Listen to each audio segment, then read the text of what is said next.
Olá, sejam bem-vindos a mais um podcast Quinto Império, porque Portugal vale a pena. E hoje temos connosco, é uma honra, é um prazer, temos o professor Fernando Casqueira, grande preceptor da Grande Loja Soberana de Portugal, o homem responsável pela educação maçónica, e também o venerável mestre da Loja de Investigação, Bento Espinosa. Professor, seja muito bem-vindo. Muito obrigado por estar aqui no Quinto Império. Muito obrigado, João. É sempre um prazer estar contigo e naquilo que eu puder avançar relativamente ao debate que se aproxima, estou à tua inteira disposição. Vamos nisso então, vamos nisso. Professor, eu sugeria que hoje falássemos sobre o eterno feminino e a grande deusa mãe, mas na perspectiva do rito português. É um tema apaixonante, é um tema com alguma complexidade, com alguma profundidade, mas eu propunha que começássemos a debater uma das questões, das imensas questões, e vamos começar por isto. Porquê, quando falamos em feminino, falamos do eterno feminino? De facto, é a temática extremamente complexa, na sua extensão e profundidade, e nem por sombras poderíamos pretender que esgotássemos o tema nesta conversa tão agradável que vamos ter. De facto, até poderia dizer mais.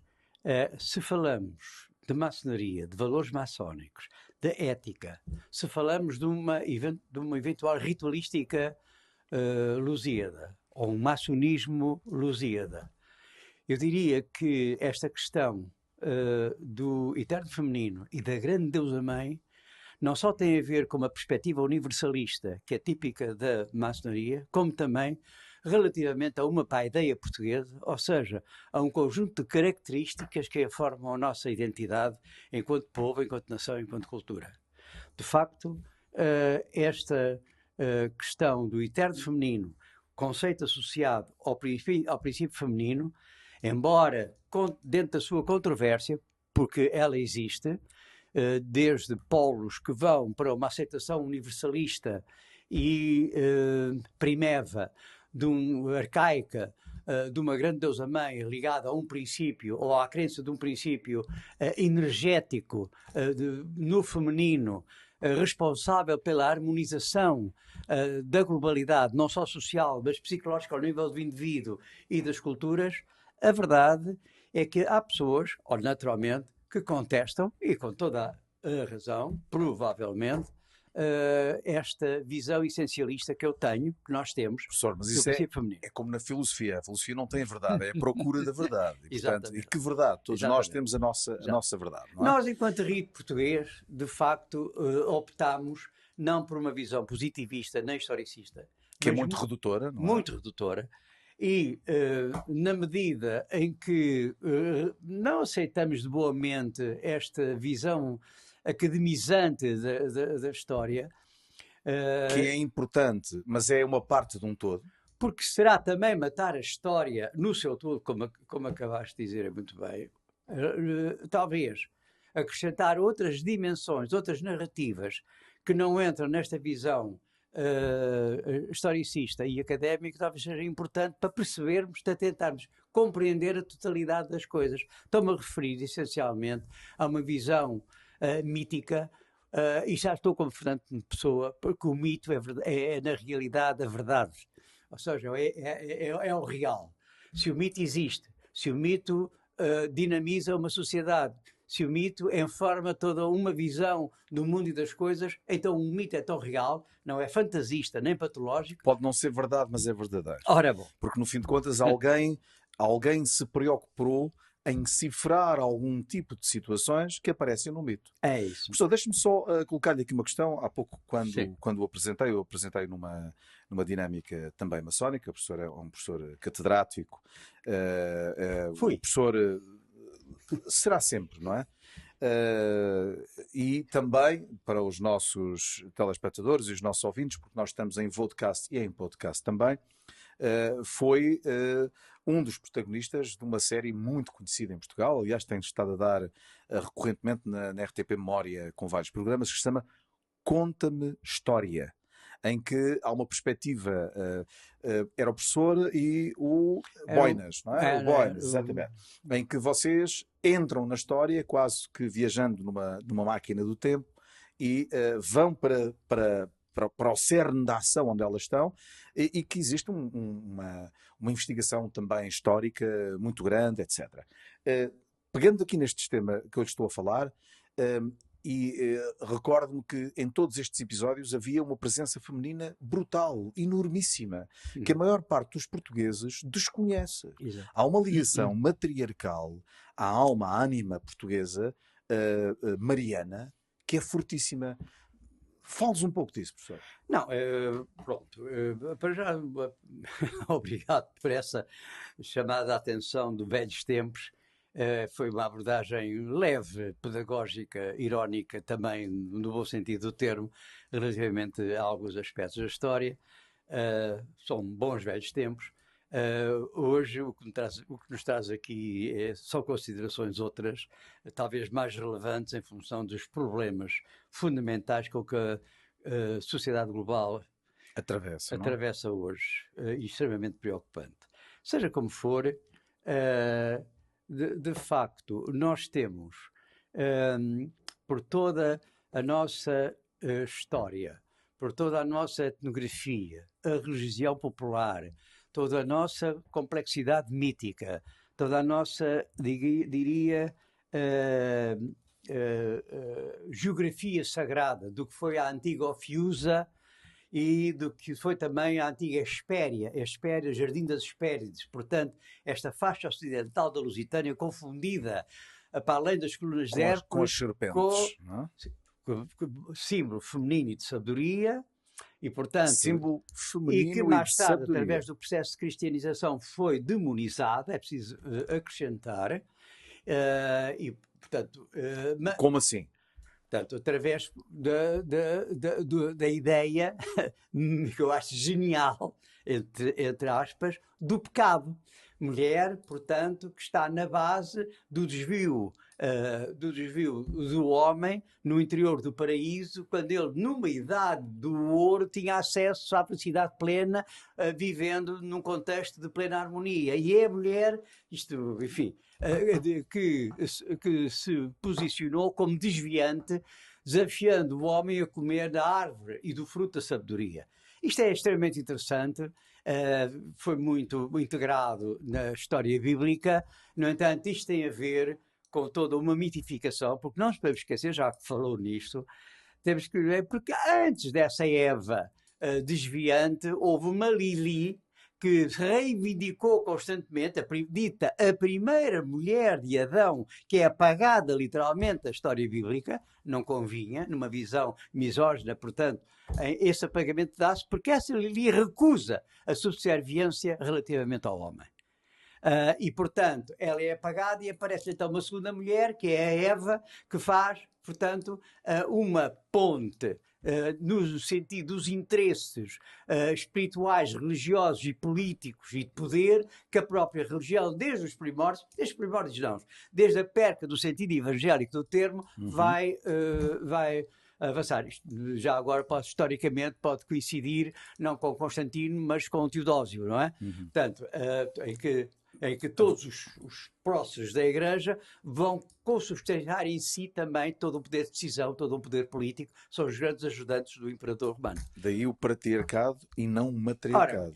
Ora, o patriarcado, diria, aparece muito ligado a um complexo vasto teórico também. Aliás, tudo isto, devo dizer que os antigos evolucionistas, eu estou-me a lembrar de um Bachofen, por exemplo, que falava muito de um patriarcado primordial ligado a uma ordem, ligado, portanto, a todo um primórdio, em que inicialmente a deusa-mãe, a mulher, consubstanciaria em si toda uma posição hegemónica global relativamente à sociedade. E que, ao evoluir a sociedade no sentido de ganhar excedentes, no sentido da necessidade de assegurar a transmissão para a linhagem, o homem vai cerceando essa liberdade feminina, porque tem necessariamente, segundo a teoria evolucionista, necessariamente de conhecer a quem transmite. Porquê?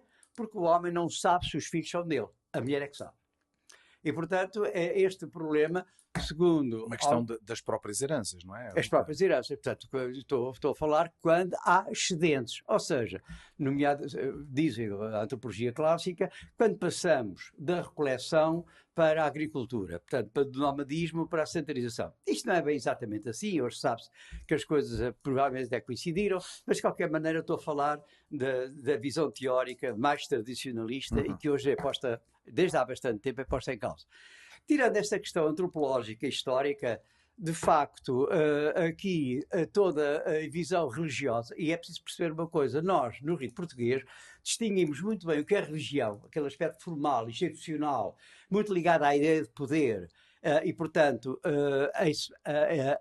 que é nítido para nós que há uma outra dimensão, que é a dimensão espiritual.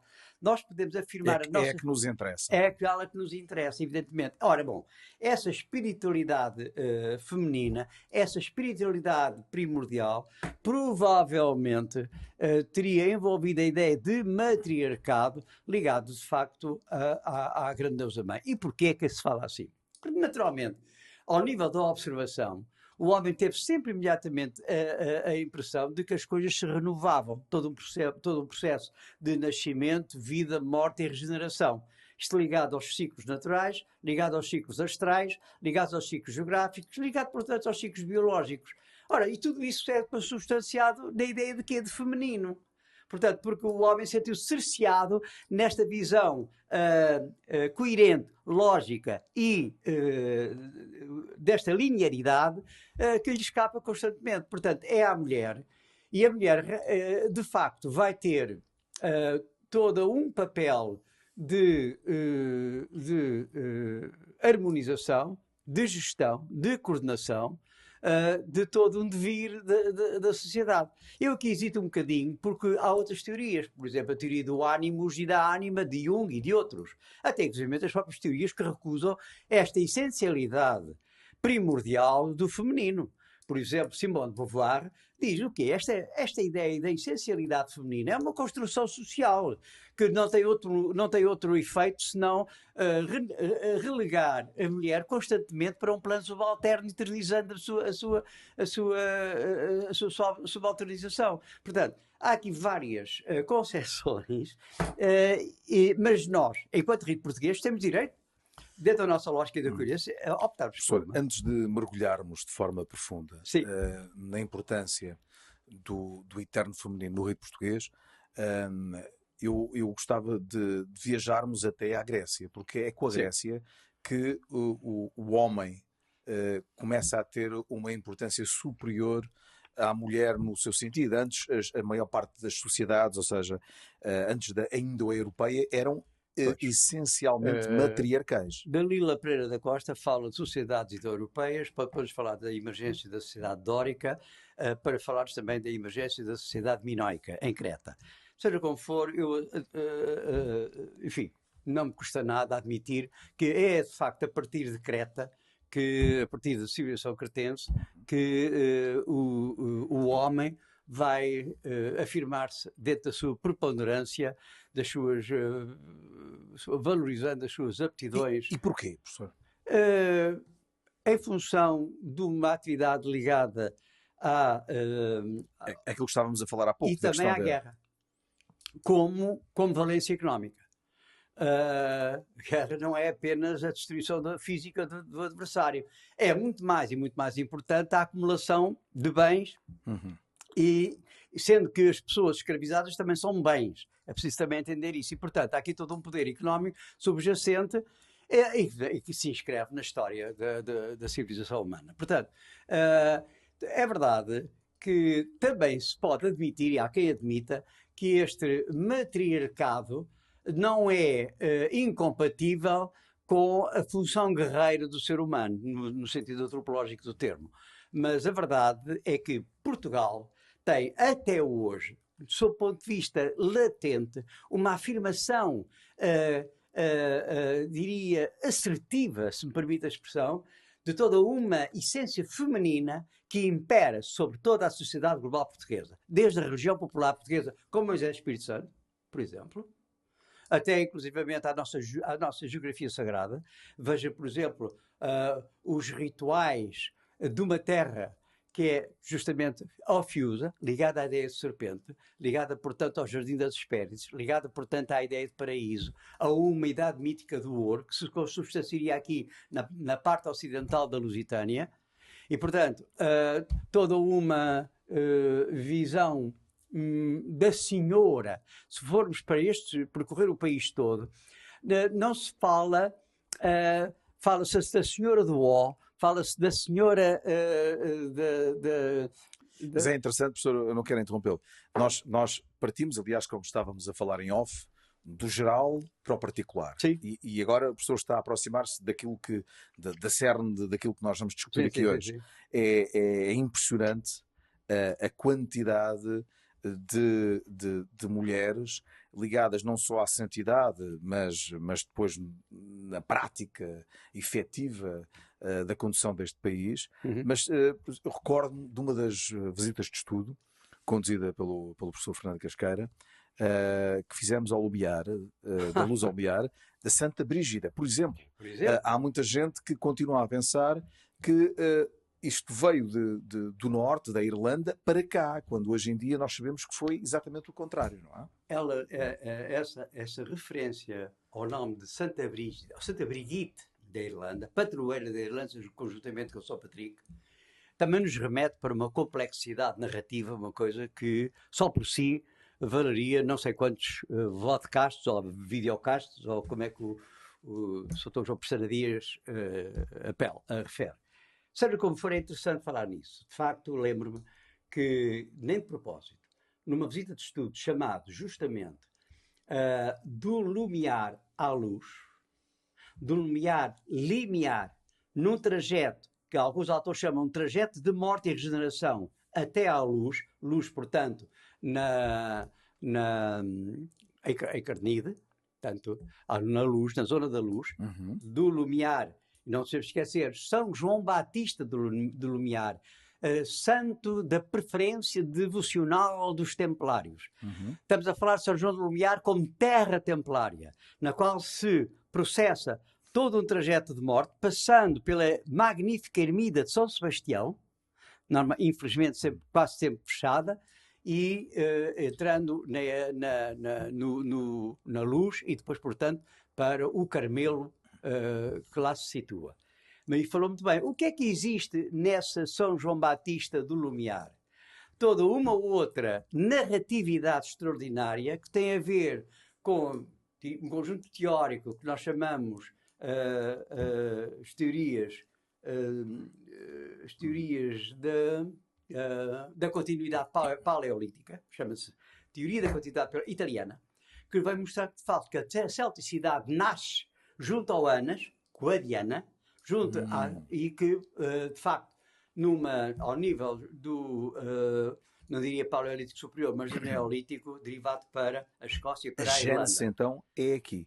Aqui mais abaixo e só mais tarde... A gênese da cultura lítica magnífica é aqui. De facto, é na zona do Alentejo, na zona de Guadiana, que se concentra o maior espólio de vestígios líticos, excluindo a Bretanha,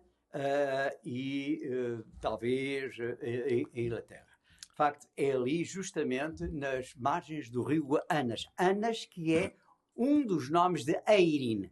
Eirinn, deusa céltica, que dá origem à Irlanda. Eirinn, Eire, Irlanda, portanto. E Santa Brigitte da Irlanda é, digamos... Santa Brígida em português. Santa Brígida em Portugal é uma santa, mas cujo nome remete para a deusa Brigitte, antiga dessa celticidade. Curiosamente, é no tempo de Dom Dinis e de Dona Isabel, lá está a mulher miraculosa, a mulher do São Rosas Senhor, e aqui eu remeto também para uma outra narratividade que não tenho tempo a falar, que é o problema da rosa e o problema do amor, ficará por outra altura. Eu quero só chamar a atenção, se o nosso departamento técnico puder mostrar, mesmo atrás do professor, temos portanto, o estandarte, o símbolo da Grande Loja Soberana de Portugal e também depois do Rei Português, onde está lá a rosa.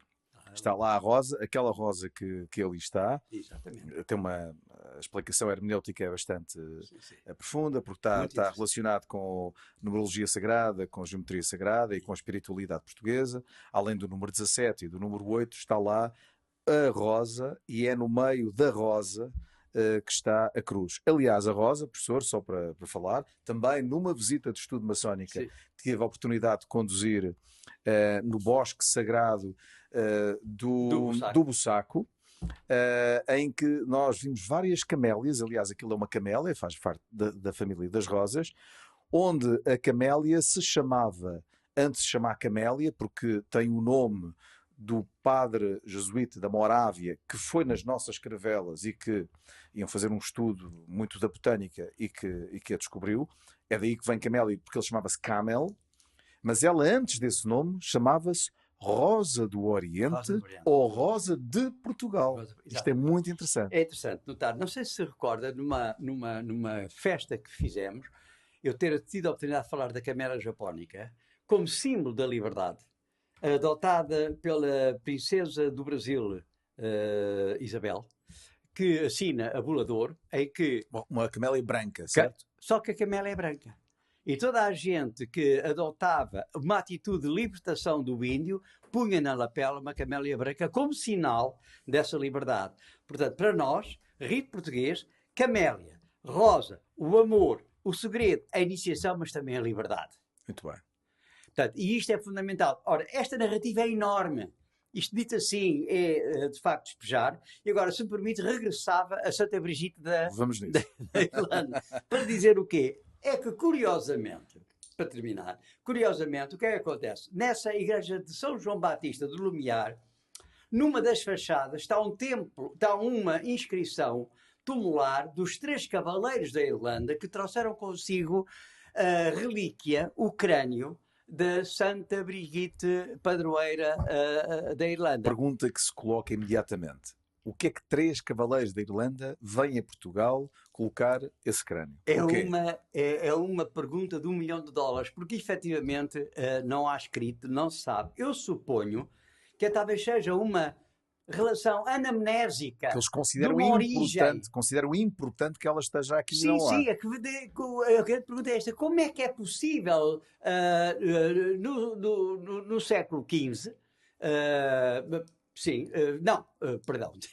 século XIV, aparecerem 3 cavaleiros que morreram cá, estão lá enterrados, com uma relíquia de suma importância para a Irlanda, e que remete, afinal, para todo um complexo mitológico pagânico da Santa Brigitte, que tem a ver com muitas atitudes ritualísticas aqui em Portugal. Por exemplo, na Santa Brigitte da Irlanda era costume, ela é a padroeira de tudo, dos gados, da abundância, da fertilidade, da harmonia, da regeneração, da transformação, mas também tem um aspecto de castigador, se for caso disso, porque ela é ambivalente, como qualquer mulher. Como qualquer mulher, era isso que eu ia dizer. E, portanto... Costumamos dizer que são o céu e o paraíso no mesmo ser. Portanto, o que acontece... Ou melhor, que são o céu e o inferno às vezes no mesmo ser. E muitas dessas reminiscências ainda existem, ou existiam numa feira, que era a feira de gado do Lumiar, em que os gados davam muito enfeitados, com flores, davam 3 voltas e eram benzidos pelo padre. Há aqui uma apropriação crística de toda uma ritual pagão. Exatamente. Portanto, no fundo, quase que não há soluções de continuidade, pelo menos na minha visão. Quer dizer, para mim isto é tudo óbvio, é tudo... Como, aliás, para Moisés é o Espírito Santo. Eu, quando falo das festas e romarias, quando falo da Senhora, quando falo das grutas, quando falo das águas, quando falo dos montes, é preciso não perceber que estamos a falar da energia feminina. Ora bem, a palavra de Méter, digamos, é um dos nomes gregos da grande deusa que vive no monte, na montanha. Por isso é que as montanhas também são importantes. Em Portugal não há montanha nenhuma, se me permite o exagero, em que no alto da montanha é sempre uma ermida. E, portanto, devocional, em que justamente todo o martírio, todo o sacrifício processional se vai desenrolar numa relação digamos, de uma troca simbólica entre os viventes e o transcendente. Exatamente na sequência desse seu pensamento, fale-nos sobre aquilo onde nós também já tivemos a oportunidade de ver, mas onde é que elas existem em Portugal, da famosa pedra Geratrix, e o que é que ela é? Há imensas. Uma delas é aquela que eu tenho falado muito e que não tenho conseguido mostrar. Explique para os nossos telespectadores o que é uma pedra Geratrix e a importância disso exatamente dentro deste eterno feminino. Não é? Os cultos litroláticos são muito... Explique só o que é um culto litrolátrico. Em que toda a energia telúrica e devocional se concentra numa pedra. E é verdade. Repara, o que ainda hoje se mantém. Não é numa pedra, efetivamente, que os muçulmanos, são milhões de muçulmanos, prestam uma rocha, exatamente, para atitudes devocionais aos milhões. Portanto, só para dar esse exemplo. Ora, esta pedra litrolátrica, ou seja, portanto, do culto lítico, Geratrix, não é? Ela consubstancia, portanto, toda a energia geradora, fecundante,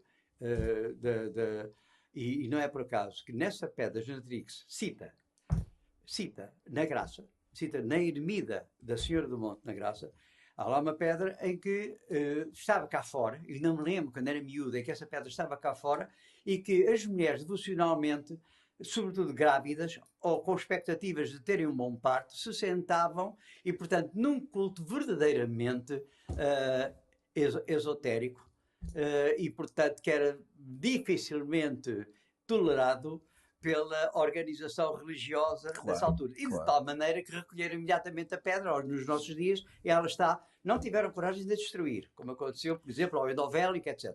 Mas meteram-na num armário. O professor está a referir-se à pedra da famosa Senhora do Monte. Da Senhora do Monte. A Senhora do Monte, recordo, para os que gostam de fado, que o Carlos Ramos o saudoso Carlos Ramos tinha uma música só sobre a Senhora do Monte. E que nós tivemos a oportunidade, aliás, numa visita. Como é que se chamava a visita, professor? Que foi feita às diferentes... É só Vicente Fora. Isto só para lhe dizer que, de facto, há toda uma visita, fica a coisa mais complexa que isto, mas pronto, estou apenas a reduzir. Mas, na verdade, a própria lenda do aparecimento da imagem de Nossa Senhora de Luz, ela é magnífica. Portanto, são elementos, princípios femininos que aparecem muito ligados à natureza, dentro das árvores. Desde a Nossa Senhora de Fátima, por exemplo, ela aparece ligada também à azinheira, mas isso, há centenas de exemplos relativamente a isso, e realmente também ligadas às águas milagrosas, as moiras também, que muito da nossa etnografia tem a ver com o destino, portanto, a transformação, elas transformam o cabelo em ouro. Por isso é que são moiras encantadas. Moiras encantadas, tem a ver com o destino. Portanto, aliás, devo dizer que o relógio, que relógio magnífico que se perdeu, do dono da regaleira, tinha justamente também gravado essas figuras alegóricas do destino. Bom, mas para lhe dizer que, de facto, o problema da grande deusa mãe e do princípio feminino está instalado em todo o nosso território, dito território sagrado, da antiga Lusitânia. Por exemplo, se formos para a Rábida, o que é que nós temos senão a Senhora? Se a gente for para o Cabo da Roca, o que é que nós temos senão a Senhora? Aliás, toda aquela zona de colares... a Sintra, a Lua, exatamente. Estamos ali colares Praia das Maçãs as Hespérides. Temos ali a tradição do Jardim das Hespérides. Portanto, nós temos, portanto, as 9 irmãs, nomeadamente com Santa Eufémia, onde hoje há o santuário de Santa Eufémia, que é, no fundo, uma igreja, uma ermida, onde a Santa Eufémia, onde se presta culto a Santa Eufémia, dentro onde há um nicho onde exala água milagrosa. Sabe o que é que eu estava a ouvi-lo agora? Eu estava a lembrar-me do seguinte. Isto era... Nós estamos mergulhados de energia feminina em Portugal, por todos os lados, e nem nos apercebemos disso, não é? É como aqueles 2 gêmeos que estão na barriga da mãe, e há um que diz: tu acreditas que há mãe? E o outro diz, não, eu nunca a vi, nunca a senti, nunca a cheirei. Ele está dentro dela, não é? Portanto, nós em Portugal, principalmente esta terra, antes de ser até Portugal, tem uma energia feminina, uma energia matriarcal, que é sentida em todo o lado. Aliás, que ainda hoje não se perdeu, porque repare, mesmo no rito português, as nossas referências arquitetónicas e artísticas é a mulher que apela. Nossa Senhora de Belém, Nossa Senhora da Assunção. Aliás, o Mosteiro dos Jerónimos, estávamos a falar, o Mosteiro dos Jerónimos chama-se Santa Maria de Belém. Santa Maria de Belém. O Mosteiro da Batalha chama-se Santa Maria da Vitória. Da Vitória. Alcobaça, Santa Maria de Alcobaça. Podemos pensar, então e o Convento de Cristo em Tomar? Não, é Nossa Senhora da Assunção. Vamos falar de outra... Não, aliás... Nossa Senhora e a Nossa Senhora de Vila Viçosa, já de Vila agora. Viçosa, que é a Nossa Senhora da Conceição, que tem... ao qual Dom João IV entrega a coroa de Portugal, e a partir daí não há nenhum rei que use a coroa. Ela está entregue à Nossa Senhora. E já agora, se me permite, há lá um pelourinho estranhíssimo envolvido numa serpentiforme. Portanto, ainda não estamos ao nível da percepção popular numa demonização da serpente e da mulher, porque lá está. Claro que, sob o ponto de vista da formalização do culto religioso católico romano, isso não é dito. É evidente, não é? Mas, de qualquer maneira, tudo isto se plasma numa narratividade na qual um historicismo racionalista, positivista, historicista não chega a arranhar sequer a superfície. Professor, vamos falar sobre uma coisa que tivemos a oportunidade de falar há pouco. No rito português existe, além de... O rito português é um rito, portanto... que se insere numa obediência regular e, portanto, exige a presença, além dos quadros do compasso, das três luzes sagradas, de um livro sagrado. Neste caso, no nosso caso, é a Bíblia. Mas se tiver um muçulmano connosco, nós abrimos o Alcorão, se tiver um judeu, abrimos a Tora, temos o Bhagavad Gita, se tiver um hindu, etc. Pronto, não interessa. Mas nós temos uma particularidade, que é o São Jorge. Somos o único. E o São Jorge. E o São Jorge aqui não é um santo. Não. Aliás, ele, como santo, é um santo venerado tanto pelos muçulmanos como pelos cristãos, pelos judeus. Ele representa aqui a cavalaria espiritual. E o que é a cavalaria espiritual que estávamos a falar? É, no fim de contas, o caminho que o maçom tem que fazer. É o caminho de uma ascensão espiritual. Mas já lá vamos. Interior. E já lá vamos. Porquê? Porque o cavaleiro, e se tiverem a oportunidade de ir à net, de ver no Google, num quadro consegue-se ver melhor isto do que numa escultura.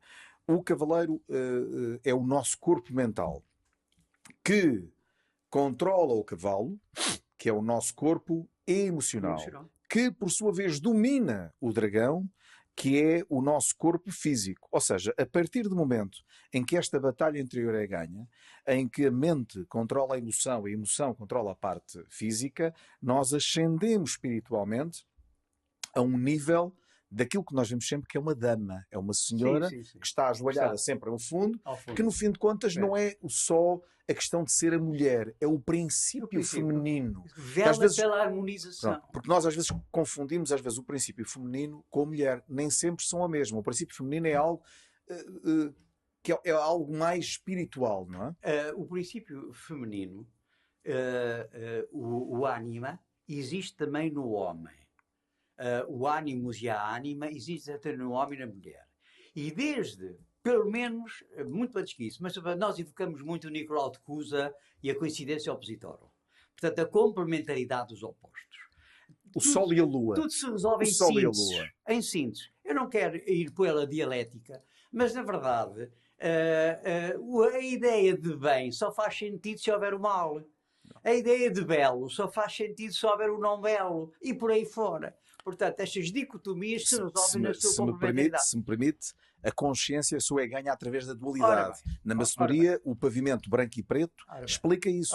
Se nós não soubermos, se não provarmos nada amargo, nós não sabemos o que é o doce. No fundo, era aquilo que a psicanálise mais clássica de Freud falava, que o ego é um foguete na mão de duas forças inconscientes. O superego, portanto, o problema da normatividade interiorizada inconscientemente e que vai, digamos, digamos, normalizar todo o nosso comportamento, e o id, que é, portanto, toda aquela força do inconsciente, com uma urgência de atualização, e, portanto, em que o ego oscila entre estas duas forças. Ora bem, o problema pedagógico, o problema da maçonaria, o problema, olha, se quiser, o problema da antiga luta entre a híbris ou ubris e a diké grega, no fundo, é uma rememoração muito antiga, aliás, é uma referência muito antiga daquilo que Freud vai falar em termos do ego ser uma síntese. Portanto, quer dizer, tudo isto, no fundo, quase que eu tenho a sensação de não descobrirmos nada de novo, que não tenha sido descoberta já há milhares de anos atrás, na sua essência. Portanto, ora bem, mas aqui há uma coisa gira. O rito português, tenta atualizar essa situação, tenta harmonizar aquilo que foi, digamos, violentamente posto numa situação latente, que é o feminino e que é a mulher, e que deve ser valorizada como elemento essencial, harmónico, fundamental. Da sociedade, porque a sociedade esquece. Principalmente nos dias que vivemos hoje. Porque o esquecimento disso faz-nos pagar muito caro destas angústias do existir atual. O problema está aqui, quer dizer, portanto, cabe-nos a nós, maçons, em colaboração com outras pessoas, num processo educativo e ir até estas questões. Isto é que é, na minha opinião, o fundamental do processo educativo. Não é apenas a tecnologia da inteligência artificial, etc., fora, que só por si é capaz de criar também enormes problemas. Não quer dizer que não seja um instrumento útil, claro que sim, ninguém tem em causa isso. Mas não podemos perder todo este fundo ético, moral, espiritual, que me é sugerido pela admissão deste princípio eterno, essencial, harmonizante, que é o feminino, e que existe também no ser humano. Portanto, o ânimas e o ânimos existem tanto na mulher como no homem. Mas não é só nesta visão psicológica. Camões exalta o amor, como também o problema de Gil Vicente. Gil Vicente, é engraçado, Gil Vicente tem no alto da Lusitânia, fala muito de uma Lisibeia, de uma ninfa, casada com o Sol, que vai dar origem à Lusitânia. A Lusitânia é filho de uma ninfa e do Sol.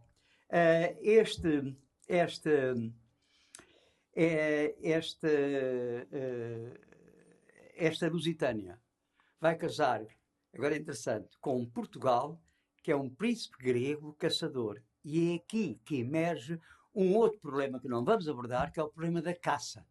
Que é o problema de que está gravado, por exemplo, na Regaleira, em que Dom Fuas Roupinho está no término de uma caça e aparece a senhora, a mulher, o feminino, a dizer qualquer coisa de proteção, o que era de reorganização. Exatamente. É uma recuperação da velha, enfim, dentro de alguns moldes, da velha Diana. Portanto, eu acho estranho que esta Lusitânia, em Portugal, casados, deram origem a uma filha chamada Lisboa. Muito bem, professor. Eu agradeço-lhe imenso esta luz que nos trouxe aqui a todos nós. Este quinto império, no fim de contas, será quando Portugal se transmutará numa rosa de fogo, que é a tal rosa que nós temos ali, o fogo do amor, no seu sentido mais espiritual. Estamos sempre em boa companhia. Professor, mais uma vez, muito obrigado por ter estado. Isto foi muito sintético, isto é muito mais. Consigo é sempre sintético, professor, mesmo que tenha 3 horas. Mas pronto, convido a vir aqui aos estúdios da Grande Loja Soberana de Portugal para falarmos sobre mais outros temas. Por exemplo, posso já lançar um repto para a próxima vez falarmos sobre esoterismos lusíadas da natureza e da paisagem no rito português. Muito bem. Portanto, vamos falar sobre isso. Se nos ouve, se nos vê, se gosta deste tipo de temas, pode seguir-nos. Portanto, pode entrar no Quinto Império, portanto, através da página do YouTube da Grande Loja Soberana de Portugal. Subscreva, por favor, faça comentários, diga-nos se tem algum tema que achasse que seria interessante para si nós abordarmos aqui. E muito obrigado mais uma vez. E não desistam de Portugal, porque Portugal vale a pena. Professor, mais uma vez, muito obrigado. Muito obrigado, eu. Muito obrigado.